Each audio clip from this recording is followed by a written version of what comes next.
तो जय हिंद दोस्तों, स्वागत है हमारे YouTube channel Ajay Prajapati electrical classes. मैं हूं अजय प्रजापति। मैं लेके आया हूं आपके लिए मध्य प्रदेश लाइनमैन जो लाइन अटेंडेंट का क्वेश्चन पेपर हुआ था 28 तारीख का फर्स्ट शिफ्ट का, उसका क्वेश्चन पेपर का पूरा सॉल्यूशन। यदि आप भी कोई गवर्नमेंट एग्जाम की तैयारी कर रहे हो तो हमारे यूट्यूब चैनल पर फ्री ऑफ कॉस्ट आप प्रिपरेशन कर सकते हो। तो दोस्तों हमारा क्वेश्चन पेपर है 28 मार्च 2025 को फर्स्ट शिफ्ट का लाइन अटेंडेंट डिस्ट्रीब्यूशन ट्रेनिंग का।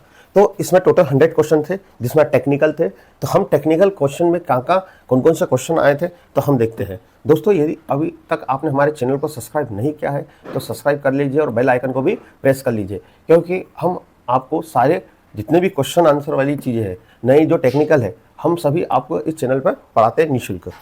तो दोस्तों ये हमारे क्वेश्चन आंसर स्टार्ट हो गए। मैं इसको थोड़ा सा बड़ा कर देता हूँ तो आपको भी समझ में आएगा। मैं इन सारे क्वेश्चन का पूरा डीपली आपको समझाऊंगा किस तरह से क्वेश्चन आते हैं एग्जाम में, गवर्नमेंट एग्जाम में आपको किस तरह से नए नए क्वेश्चन देखने को मिलेंगे। दोस्तों आपको स्क्रीन फुल दिख रही हो। तो फर्स्ट क्वेश्चन है हमारा कि जो पाइप भू संपर्क स्थापन प्रक्रिया में पहला चरण क्या होता है। ये टेक्निकल है वाले क्वेश्चन है।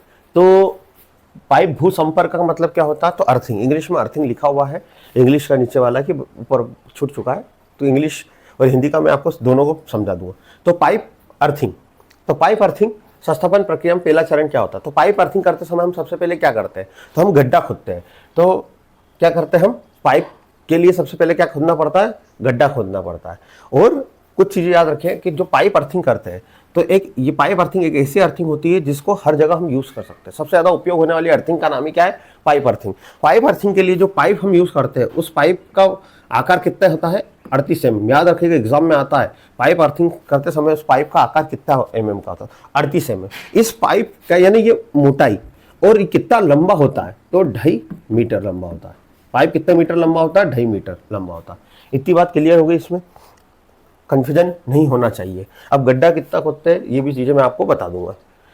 अगला क्वेश्चन है गैल्वेनाइज लोहे या इस्पात से बने पाइप इलेक्ट्रोड के लिए आवश्यक न्यूनतम आंतरिक व्यास कितना होगा। दोस्तों अभी बताया आपको सर ये क्या बोलना चाह रहा है, तो यहाँ पर लिखा पाइप इलेक्ट्रोड। पाइप इलेक्ट्रोड यानी अर्थिंग करने के लिए जो हम पाइप यूज करते हैं वो किसका यूज करते हैं हम, या तो गैल्वेनाइज लोहे, यानी गैल्वेनाइज लोहे का मतलब क्या हो गया, यानी जो जिंक होती है, लोहे के ऊपर जिंक की लेयर चढ़ी हुई है, या इस्पात से बना जो पाइप होता है उसका आंतरिक व्यास। तो अभी मैंने बताया था जो अर्थिंग पाइप अर्थिंग करते हैं उसके लिए जो पाइप होता है वो कितने mm का होता है, 38 mm। उसकी लंबाई कितनी होती है, 2.5 मीटर। और पाइप अर्थिंग करते समय हमें गड्ढा कितने बाई कितने का खोदना पड़ता है, तो 30 × 30 सेंटीमीटर, यानी 30 तो लंबाई होती है और 30 क्या होती है उसकी चौड़ाई होती है। इतना हम सेंटीमीटर का गड्ढा खोदते हैं। और इसकी गहराई कितनी होती है गड्ढे की, तो 2.5 मीटर से 4.5 मीटर तक इसकी गहराई होती है। इतनी बात क्लियर है आप सभी को। तो ये सारी चीजें पाइप अर्थिंग से रिलेटेड है, कोई कंफ्यूजन होना नहीं चाहिए, सारी चीजें डीपली आपको मैं समझा रहा हूं। अगला हमारा क्वेश्चन है ग्राउंडिंग और अर्थिंग के कनेक्शन पॉइंट के बीच में मुख्य अंतर क्या है। इन्होंने बोला कि जो ग्राउंडिंग करते हैं और अर्थिंग करते हैं तो दोनों में अंतर क्या है, कि दोनों सेम है कि दोनों अलग है। तो याद रखिएगा अर्थिंग क्या होता है, तो अर्थिंग क्या होता है कि बिजली से झटके से मानव और उपकरण को बचाने का काम करता है, अर्थिंग करता है। तो अर्थिंग में कभी भी हम लाइव वायर यानी फेज नहीं देते, जो हमारे घर पर आता है फेज और न्यूट्रल, और तो हम इसको नहीं देते। ये केवल अर्थिंग से कनेक्ट होता है, यानी उसमें पावर नहीं होता, वो तो लीकेज करंट से हमको प्रोटेक्शन देता है। पर जो ग्राउंडिंग करते हैं तो ग्राउंडिंग में क्या होता है, उसमें लाइव वायर जुड़ा होता है, यानी जिसमें करंट जा रहा है वो जुड़ा होता है। ठीक है, तो हम यहाँ पे पढ़ते हैं ग्राउंडिंग भूमि पृष्ठ जोड़ती है नहीं, जबकि अर्थिंग भूमि के नीचे जुड़ती है नहीं। ग्राउंडिंग सिस्टम में विद्युत विनिमयी भाग को जोड़ती है, यानी जिसमें करंट जा रहा है वो जोड़ती है, जबकि अर्थिंग में कोई धारावाही भाग जुड़ा हुआ नहीं रहता, यानी उसमें करंट वाला भाग जुड़ा हुआ नहीं रहता।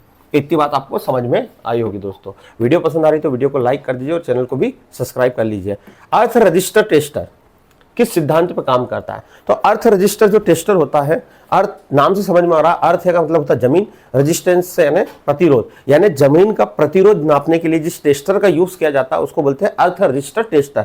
अब ये किस सिद्धांत पे काम करता है, तो याद रखिएगा इसके 2 सिद्धांत पे काम करता है। पहला होता है ओम का नियम, ओम का नियम, ओम के नियम पे अर्थ रेजिस्टेंस टेस्टर काम करता है, या फिर विभव घात, या इसको हम बोल सकते हैं वोल्टेज ड्रॉप पर काम करता है। जैसे सर ये क्या होता है वोल्टेज पात विधि, तो हम पढ़ते हैं जो वोल्टेज होता है करंट के क्या होता है समान अनुपाती होता है, यानी जो विभव में अंतर होता है वो वोल्टेज के करंट के समानुपाती होता है। तो यही होता है विभवपात विधि। अब सर व्हीटस्टोन ब्रिज क्या होता है, यहाँ ऑप्शन में दिया है। तो व्हीटस्टोन ब्रिज वो होता है जो अज्ञात प्रतिरोध को ज्ञात करने के लिए हम जो विधि यूज करते हैं वो व्हीटस्टोन ब्रिज होती है। सर ये कैपेसिटिव रिएक्टेंस क्या होता है, धारित्य प्रतिघात क्या होता है? तो कैपेसिटिव जो रिएक्टेंस होता है वो क्या करता है, हमारा 2 पाई FC यानी आवृत्ति और कैपेसिटेंट धारिता को ज्ञात करने के लिए हम कौन सा कैपेसिटिव रिएक्टेंस मेजरमेंट यूज करते हैं। सर किरचॉफ वोल्टेज का नियम क्या होता है? तो किरचॉफ वोल्टेज का नियम क्या होता है, यह वोल्टेज ड्रॉप, जो वोल्टेज ड्रॉप होता है उसको ज्ञात करते हैं, क्योंकि वोल्टेज ड्रॉप कितना हो रहा है और यह ऊर्जा संरक्षण के नियम पे काम करता है। तो मैंने इस क्वेश्चन में आपको चारों के बारे में समझा दिया ऑप्शन से। तो अब हमारा अगला क्वेश्चन है कि निम्नलिखित में कौन सा उपयोग अपनी स्थिर वोल्टेज विशेषता के लिए डीसी शंट जनरेटर का उपयोग करते हैं। तो डीसी शंट जनरेटर एक स्थिर वोल्टेज वाला जनरेटर होता है जिसमें हमेशा वोल्टेज आपको क्या मिलता है, स्थिर फिक्स होता है।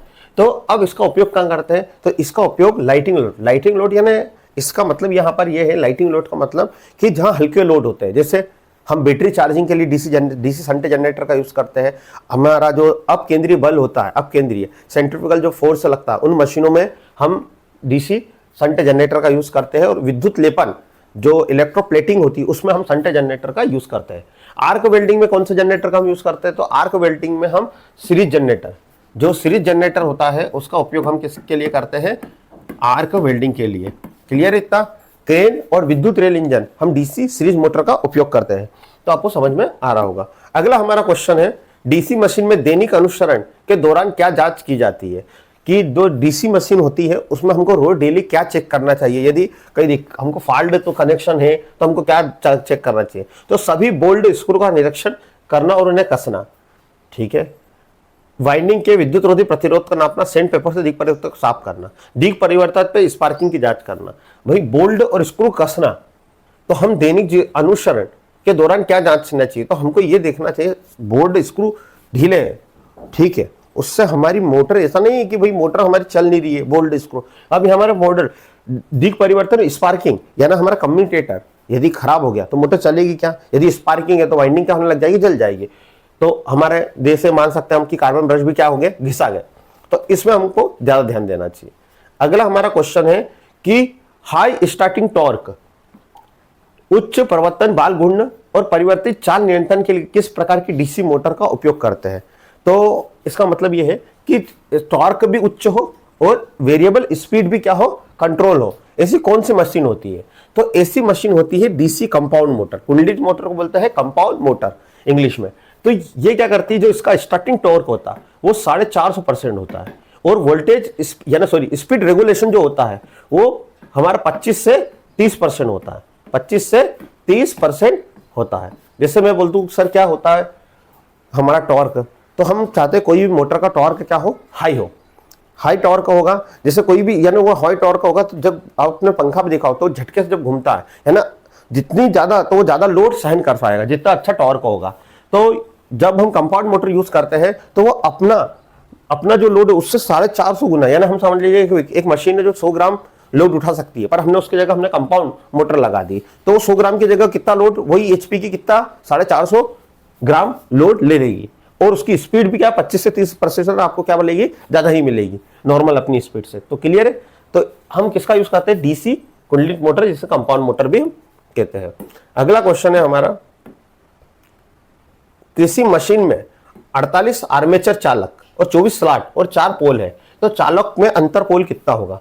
मैं इसको थोड़ा छोटा कर देता हूं तो आपको क्वेश्चन और दिख जाएगा।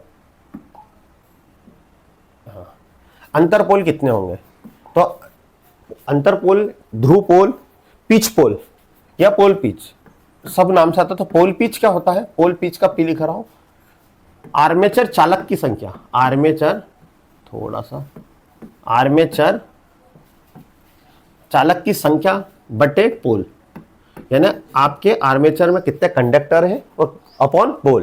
तो हमारे पास क्वेश्चन में एक डीसी मोटर में आर्मेचर चालक कितने 48 है, कितने हैं 48 यानी 48 है, और पोल कितने हमारे पास 4, ध्रुव कितने हमारे पास 4, जिसको बोलते हैं हम हिंदी में ध्रुव। तो 4 से 48 को डिवाइड करोगे, भाग दोगे तो कितना आएगा 12। तो इसका आंसर कितना आ जाएगा 12। ये ऑप्शन में भी हमारे है।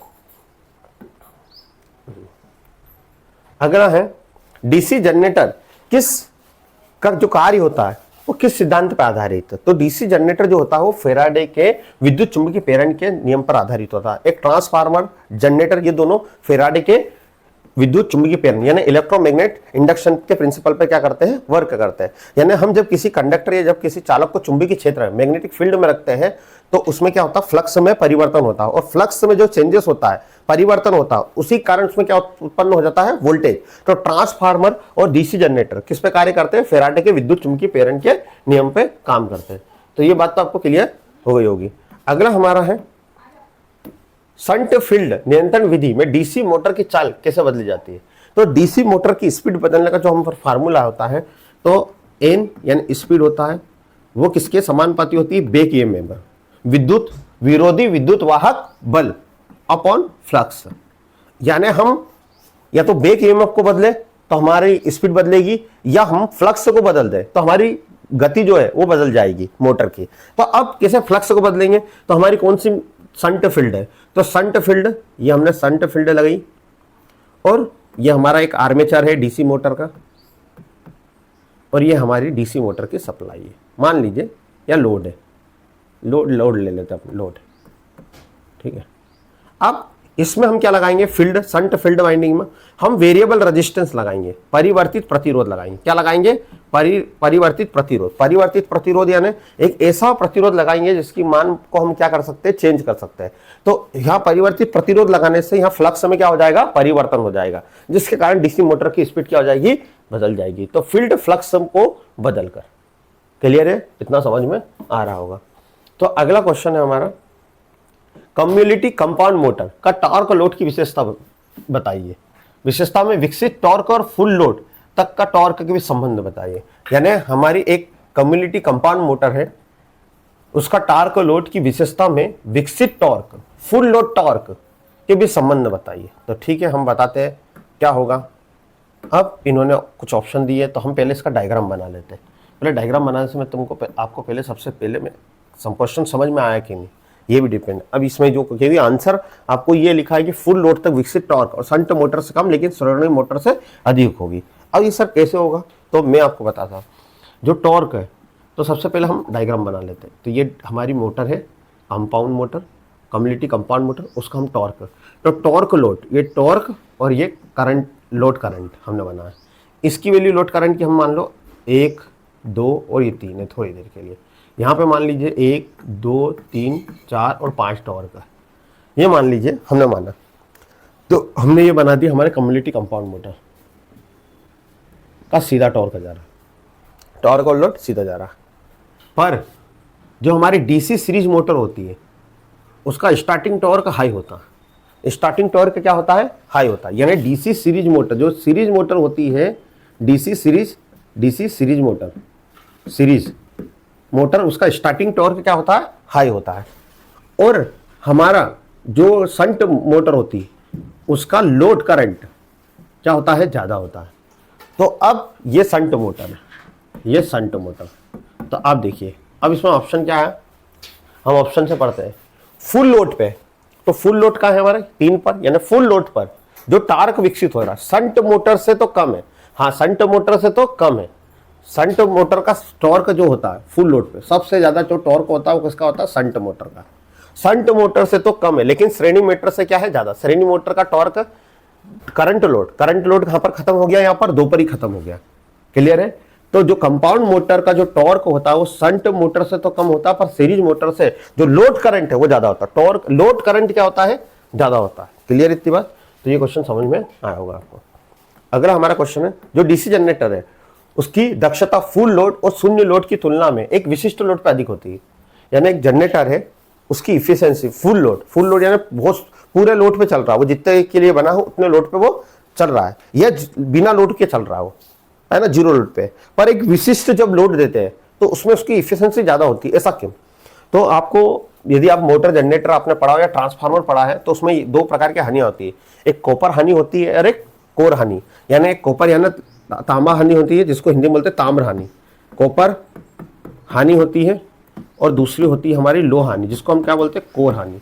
यदि ये दोनों बराबर है, ये दोनों क्या है, बराबर है, तो कब जो हानि है, जो दक्षता वो क्या हो जाएगी, बहुत ज्यादा हो जाएगी, उच्च। ना तो आपकी मोटर में कोई कॉपर हानि हो रही है, ना कोई लोहा हानि हो रही, तो आपकी मोटर की दक्षता जो इफिशिएंसी वो ऐसे ही इंक्रीज हो जाएगी। तो यहाँ पर एक विशिष्ट लोड की अवस्था में कॉपर और हानियां और क्रोड हानियां यानी कोर हानियां संतुलित, यानी कौन सी, लोहा हानियां संतुलित हो जाती है, यानी बराबर होती है, इक्वल होती है। क्लियर है।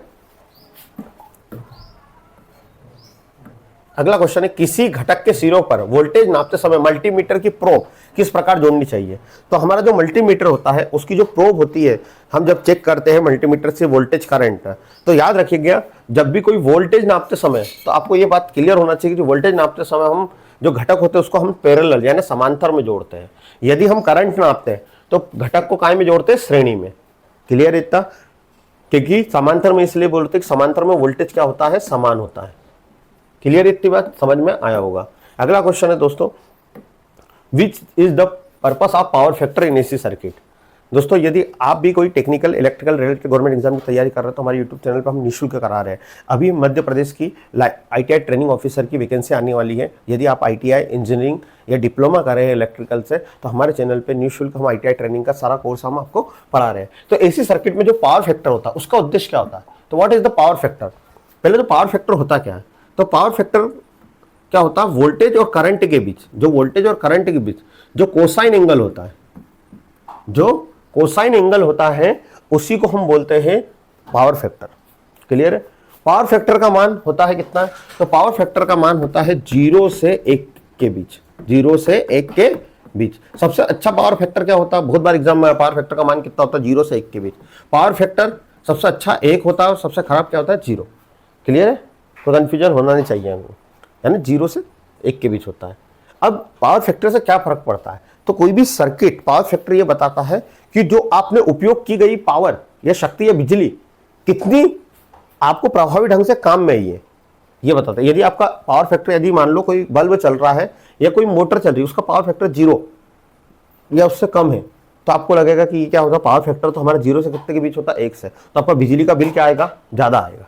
इनसे कम है तो, या इससे ज्यादा है तो, पर इसके बीच में ही होता है। तो इस कारण हमको ये बताता है कि आपका जो परिपथ सर्किट है वो कितनी शक्ति का उपयोग कर रहा है। क्लियर है। पावर फैक्टर के 3 फार्मूले होते हैं, आपको याद रखना, एग्जाम में आता ही आता है इस पे क्वेश्चन। पावर फैक्टर का फार्मूला होता है R/Z। R होता है प्रतिरोध और R होता है, Z होता है इम्पीडेंस। इम्पीडेंस को बोलते हैं हम प्रतिबाधा। दूसरा फार्मूला होता है इसका, इसी के आगे लिख रहा हूं मैं, सक्रिय शक्ति यानी एक्टिव पावर, सक्रिय शक्ति इंग्लिश में बोलते हैं एक्टिव पावर, और अपॉन आभासी शक्ति, आभासी शक्ति को बोलते हैं अप्रेंटिस पावर। क्लियर है, ये 2 सूत्र आपको ध्यान रखना है। अगला हमारा क्वेश्चन है, वोल्टमीटर की परास बढ़ाने के लिए सामान्यतः किस विधि में जोड़ना चाहिए या किस विधि का उपयोग करना चाहिए। यदि आपके पास एक वोल्टमीटर है, उसकी रेंज आपको बढ़ाना, तो आपको क्या करना पड़ेगा, तो जो हमने वोल्टमीटर होता है उस वोल्टमीटर को मैं बना देता हूं पहले।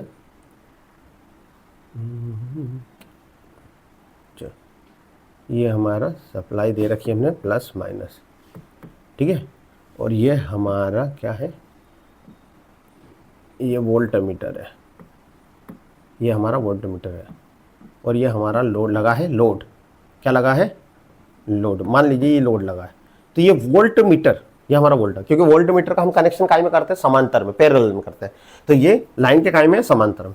तो वोल्टमीटर के सीरीज में, काय में, सीरीज में हम क्या जोड़ देंगे, उच्च मान का रेजिस्टेंस जोड़ देंगे, जिसके कारण वोल्टमीटर की जो रेंज होगी वो बढ़ जाएगी। तो वोल्टमीटर की रेंज बढ़ाने के लिए वोल्टमीटर के सीरीज में हम ज्यादा मान का रेजिस्टेंस, प्रतिरोध हम जोड़ देंगे, जिससे उसकी रेंज बढ़ जाएगी। तो वोल्टमीटर के साथ श्रेणी क्रम में एक गुणक प्रतिरोध का उपयोग करना पड़ेगा। तो डीसी मीटर जो होता है उसको किस प्रकार से कैलिब्रेट करते हैं, तो डीसी जो मीटर होता है, कैलिब्रेट का मतलब ये होता है कि हम किस प्रकार से कैलिब्रेट कर सकते हैं। तो हर एक मीटर जो होता है वो मेजर करता है, तो मीटर जब मेजर करता है तो ऐसा है कि आपका सही बताना चाहिए वैल्यू, सही वैल्यू यानी 5, जैसे मान लो आपका मीटर नाप रहा 5 एम्पियर करंट, पर बता रहा है 7 एम्पियर या 4 एम्पियर बता रहा, तो इतना नहीं होना चाहिए, सटीक उसके आसपास, ये 4.99 ऐसा बताना चाहिए। तो उसी को बोलते हैं मीटर का कैलिब्रेशन या कैलिब्रेट। तो इसमें एक हम जब भी कैलिब्रेशन करते हैं तो हम क्या, डीसी जो हमारा करंट मीटर होता है यानी करंट सोर्स होता है, उसके साथ हम जोड़कर ये सारी चीजें कैलिब्रेट करते हैं कि आपका मीटर सही मेजरमेंट कर रहा है या नहीं। कैपेसिटेंस क्या मापी जाती है? तो कैपेसिटेंस से नापी जाती है जो हम चार्ज होते हैं, आवेश होते हैं, उसको स्टोर जो करने का गुण होता है उसको बोलते हैं हम कैपेसिटेंस। तो इसका फार्मूला होता है C बराबर Q/V। विद्युत आवेश को ऊर्जा के रूप में संग्रहित करना यानी आवेश को संग्रहित करना एसी सर्किट में, उसी को हम बोलते हैं कैपेसिटेंस। क्लियर है? इसका एसआई मात्रक होता है फेराड। क्या होता है? फेराड। क्वेश्चन है कि विद्युत अपघटनीय संधारित्र की क्या विशेषता होती है? तो जो हमारे कैपेसिटर होते हैं, संधारित्र होते हैं, जिनको हम इंग्लिश में बोलते हैं कैपेसिटर, तो दो प्रकार के होते हैं, एक ध्रुवित होता है और एक होता है अध्रुवित, जिसको हम इंग्लिश में बोलते हैं ध्रुवित को हम पोलर और नॉन पोलर। तो ध्रुवित क्यों कैपेसिटर होता है उस पर प्लस और माइनस, यानी ये डीसी पे काम करते हैं, और ये अध्रुवित जो एसी पे काम करते हैं। जैसे हमारा जो पंखा होता है, फैन होता है, उसमें जो कैपेसिटर होता है वो क्या होता है? अध्रुवित, यानी हम उसको किसी भी प्रकार से लगा सकते हैं। पर आप डीसी जो कैपेसिटर होता है तो पोलर, उसको हम प्लस माइनस देख के लगाना पड़ेगा। अब जो एसी कैपेसिटर कौन कौन से होते हैं? तो पहला होता है पेपर, दूसरा होता है सिरेमिक और तीसरा होता है पॉलिएस्टर। पॉलीएस्टर। क्लियर है? पर सर जो ध्रुवित होता है वो कौन सा होता है? ध्रुवित दो होते हैं। हमारा एक होता है विद्युत अपघटनीय संधारित्र जिसको हम बोलते हैं इलेक्ट्रोलाइज कैपेसिटर, और दूसरा होता है हमारा टेंटेनम। क्लियर है? आपको समझ में आया होगा। तो एग्जाम ये या विद्युत अपघटनीय संधारित्र कौन सा होता है? तो ये ध्रुवित होता है जिसमें प्लस माइनस होता है। तो ये क्या होता है? ये ध्रुवित होता है जिसमें एक प्लेट धनात्मक होती है, दूसरी क्या होती है? ऋणात्मक। समझ में आया होगा। क्लियर है आपको? अगला क्वेश्चन है हमारा को, विद्युत परिपथ में प्रेरित का प्राथमिक कार्य क्या होता है? प्रेरित का मतलब होता है इंडक्टर। इंडक्टर का काम क्या होता है? तो इंडक्टर का मेन काम होता है जो इलेक्ट्रिकल एनर्जी होती है, जो विद्युत ऊर्जा होती है, उसको चुंबकीय रूप में क्या करना? स्टोर करना। यानी जो हमारा इलेक्ट्रिकल एनर्जी होती है उसको किसके रूप में? मैग्नेटिक रूप में क्या करना? स्टोर करने का काम क्या करता है? इंडक्टर करता है। क्लियर है? आपको समझ में आया होगा। अगला क्वेश्चन है दोस्तों, किसी पदार्थ की पराविद्युतांक की किस रूप में मानी जाती है? तो जो डाई इलेक्ट्रिकल स्ट्रेंथ होती है वो सापेक्ष विद्युतशीलता के नाम से जानी जाती है। अगला क्वेश्चन है हमारा, कृत्रिम चुंबक बनाने के लिए हम किस प्रकार की सामग्री का उपयोग करते हैं? कृत्रिम चुंबक का मतलब होता है जो मानव द्वारा बनती चुंबक है, उसको बोलते हैं हम कृत्रिम चुंबक। तो कृत्रिम जो मैग्नेट बनाते हैं हम उसका किसका यूज करते हैं? हम स्टील का। किसका यूज करते हैं? हम स्टील का उपयोग करते हैं। क्लियर है आपको? अगला हमारा क्वेश्चन है, कोई चालक या कुंडली में 1 हेनरी का प्रेरक तत्व होने का अर्थ क्या है? तो कोई भी कंडक्टर है, यदि उसमें 1 हेनरी प्रेरक तत्व होने का मतलब क्या है? तो अभी मैंने बताया प्रेरक तत्व क्या होता है, यानी करंट में होने वाले परिवर्तन का जो विरोध करता है उसको हम बोलते हैं प्रेरक तत्व। तो इसका सूत्र क्या होता है? तो एल बराबर होता है वोल्टेज, ये माइनस क्या बताता है? लेंज का नियम। किसका बताता है? लेंज का नियम। ई क्या होता है? विद्युत वाहक बल यानी वोल्टेज, DI/dt। DI/dt क्या होता है? करंट में परिवर्तन।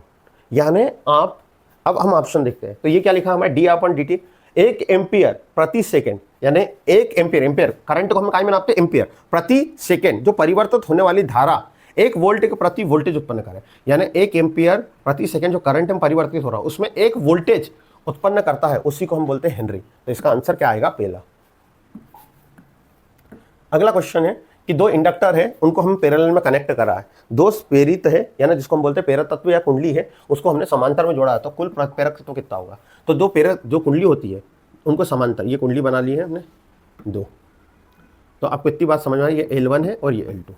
अब इसको जो जोड़ने का सूत्र होता है, समांतर का सूत्र, वही जो प्रतिरोध का समांतर में जोड़ते हैं वैसे इनका होता है। तो यहाँ पे मैं पहले L1, L बराबर L1 प्लस L2। अब इसका एलसीएम लेंगे तो L1 एलसीएम क्या आएगा? L1 इंटू L2 पर एलसीएम यानी लघुत्तम समापवर्तक।